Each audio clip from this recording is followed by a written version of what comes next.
Ad Asuni entrerà presto in funzione un centro servizi dedicato agli studenti del territorio iscritti all'Università di Cagliari. Ci racconta tutto Elisabetta Azzeni.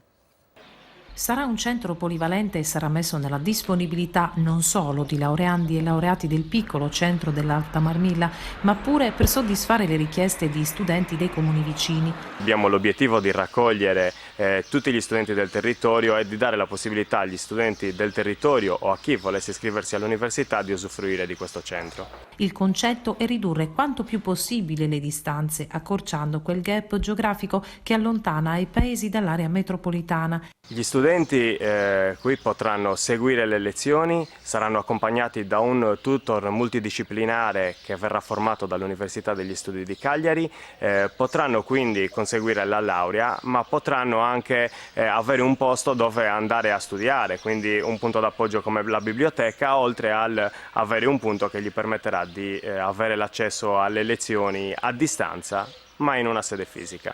L'idea è partita dal basso ed è arrivata all'Ateneo del capoluogo, che l'ha accolta con entusiasmo, dando la disponibilità per formare i tutor che forniranno i servizi da remoto. Eccellente il lavoro svolto dall'Università di Cagliari, colgo l'occasione per ringraziarli. Loro hanno apprezzato ma anche approvato il nostro progetto e insieme a noi stanno mirando a creare quell'accompagnamento che il nostro ente necessita per raggiungere l'obiettivo che sicuramente andremo a raggiungere.